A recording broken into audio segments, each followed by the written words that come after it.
성경 마태복음 15장 21절에서 28절입니다.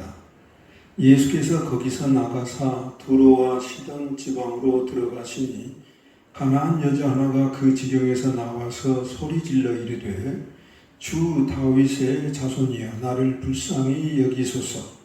내 딸이 흉악하게 귀신 들렸나이다 하되 예수는 한 말씀도 대답하지 아니하시니 제자들이 와서 청하여 말하되 그 여자가 우리 뒤에서 소리를 지르오니 그를 보내소서.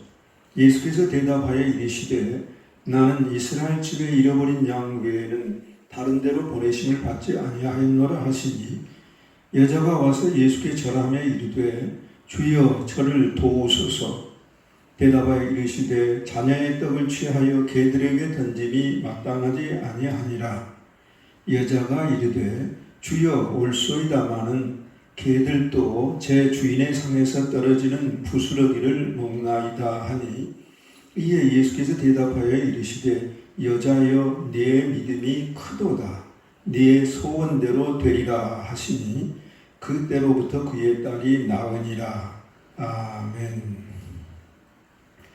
예수님이 어느 날 이스라엘 영토 바뀐 이방의 두로와 시돈 땅에 들어가셨습니다. 같은 사건을 다루고 있는 마가복음 7장 24절에 보면 예수님께서 두로 지방으로 가서 어느 한 집에 들어가 아무도 모르게 쉬시려 했으나 숨길 수 없었다고 했습니다. 조용히 쉬시려고 했었는데 그 동네에 귀신 들린 딸을 둔 한 여자가 찾아와 계속 소리를 지르는 바람에 조용히 지낼 수 없게 되었던 것입니다. 전승에 의하면 이 여자의 이름은 유스타, 딸의 이름은 베레니케였다고 합니다.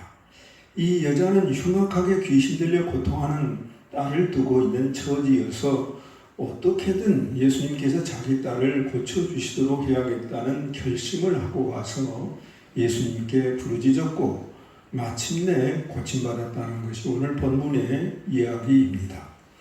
그런데 여자의 딸을 고쳐주시기 전에 예수님이 이 여자에게 네 믿음이 크도다 하는 감탄과 함께 그녀의 딸을 고쳐주셨습니다.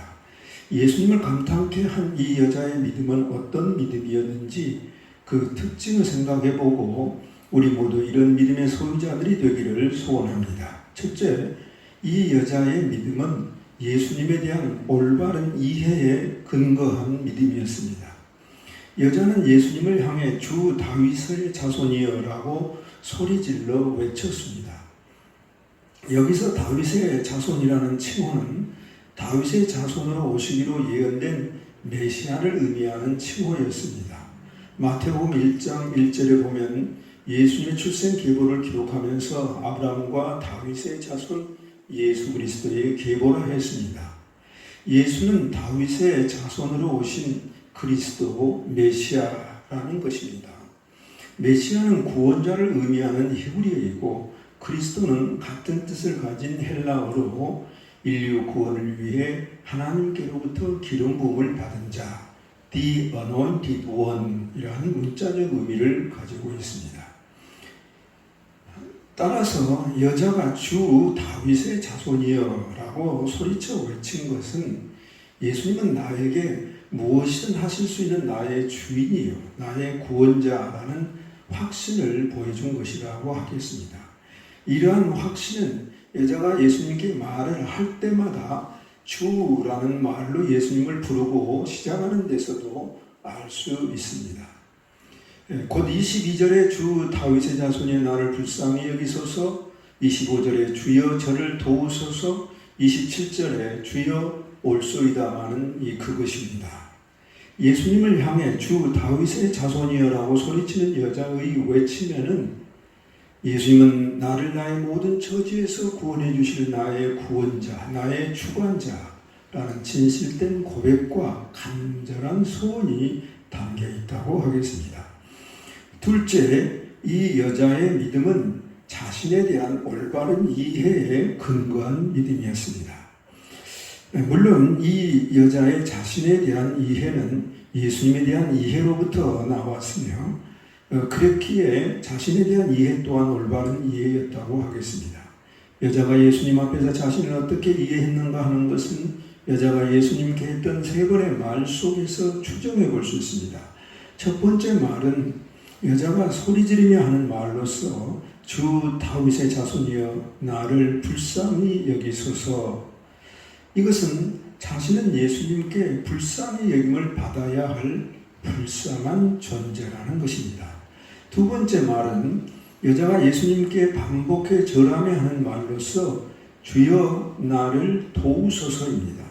여기서 도우소서라는 단어는 헬라어 보에테이를 번역한 것인데 보에테이의 원형인 보에테오는 우는 소리라는 뜻의 보에와 달리다라는 뜻의 테오가 결합된 말로 마치 어린아이의 우는 소리를 듣고 부모가 급히 달려가는 위급 상황을 연상시키는 단어입니다.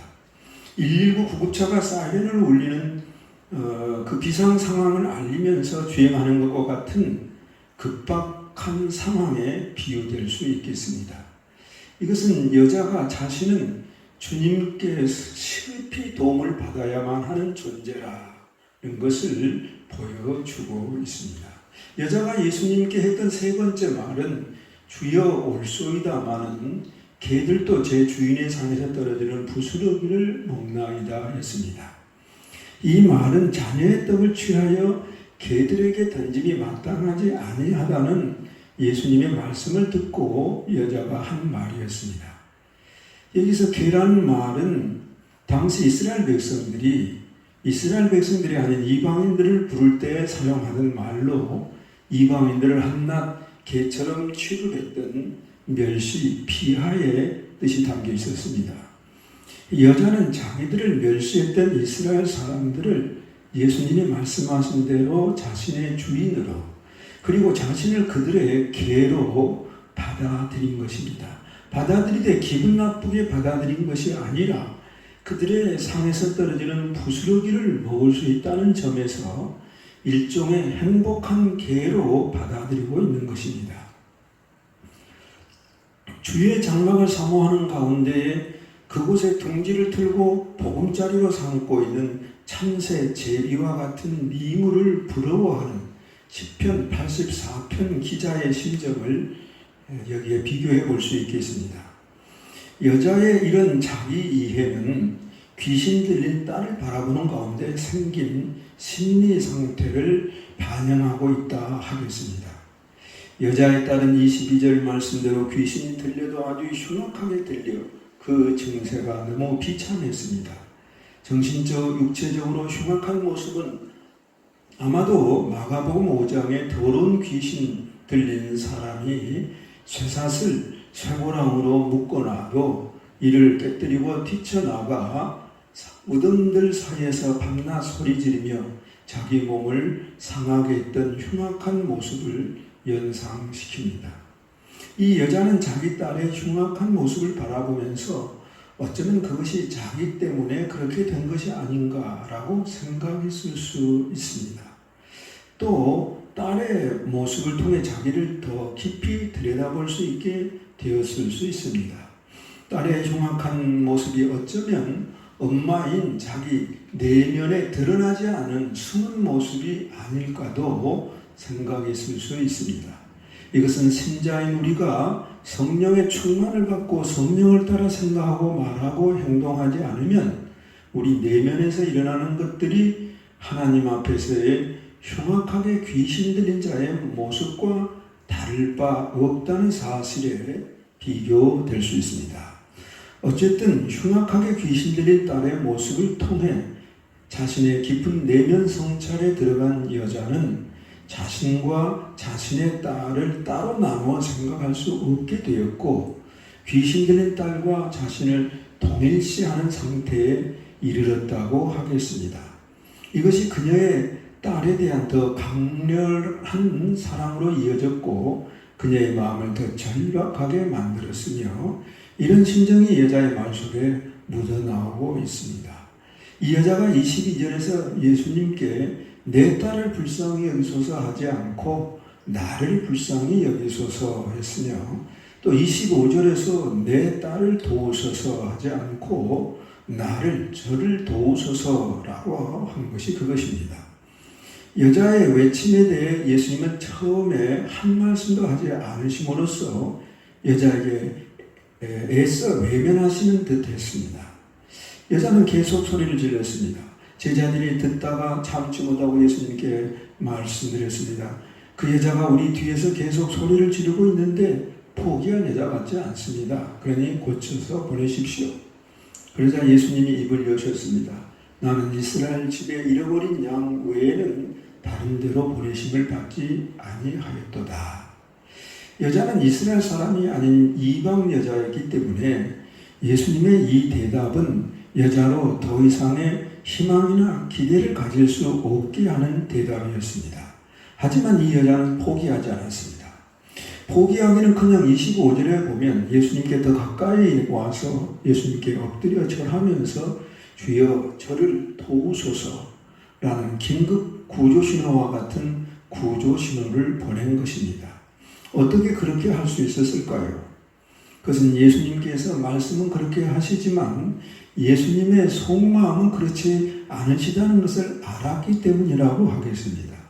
나는 이스라엘 집에 잃어버린 양 외에는 다른 데로 보내심을 받지 아니하였노라고 말씀하시지만 예수님의 발걸음은 이미 이스라엘 땅을 넘어 이방인의 동네에 들어오셨다는 것입니다.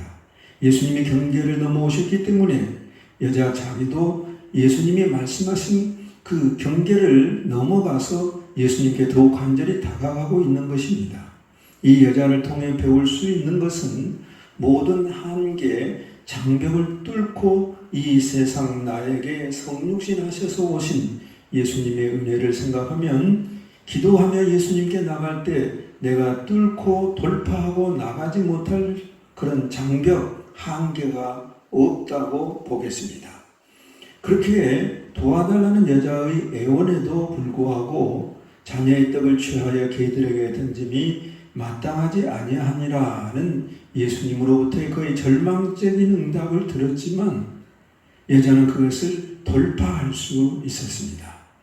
자신과 자신의 딸이 고통에서 벗어날 수만 있다면 개라고 좀 불리면 어떠냐는 듯이 그 말에 개의하지 않고 한결같이 자신의 소원을 아뢰은 것입니다. 그것이 27절 주여 올소이다마는 개들도 제 주인의 상에서 떨어지는 부스러기를 먹나이다 라는 여자의 간절한 진심 어린 고백입니다. 구약 여러 곳에 하나님은 이스라엘 백성들로 이방인들을 배려하라는 말씀을 하십니다. 너는 이방 나그네를 압제하지 말며 그들을 학대하지 말라. 너희도 애굽 땅에서 나그네였음이라. 출애굽기 22장 1절. 또 레위기 19장 9절 10절에도 보면 곡식 거둘 때 떨어진 이삭이나 포도 딸 때 포도밭에 떨어진 포도를 줍지 말라고 하셨는데 이는 가난한 사람들과 이방인들이 죽도록 배려함이었습니다.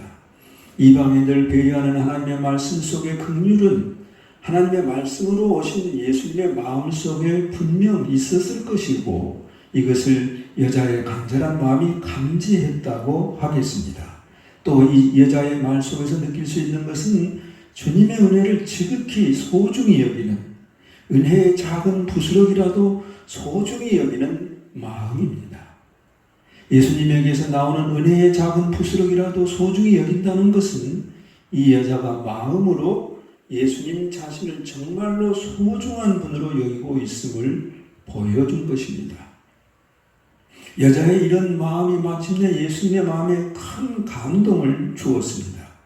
큰 감동을 받으신 예수님이 마침내 이 여자에게 여자여 내 믿음이 크도다는 감탄과 함께 네 소원대로 되리라는 기쁨의 응답을 선언하셨던 것입니다.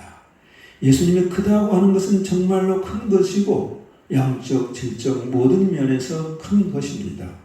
네 소원대로 되리라는 말은 부정 과거 수동 명령으로 예수님 말씀과 함께 단번에 여자가 소원한 대로 모든 것이 되라는 명령입니다. 예수님의 명령과 함께 그 여자의 딸이 나왔고 여자의 소원은 이루어졌습니다. 우리는 오늘날 예수 믿고 안 믿고를 불문하고 사람들의 심령들을 보면 모두가 흉악하게 귀신 들린 사람들과 같은 것을 봅니다.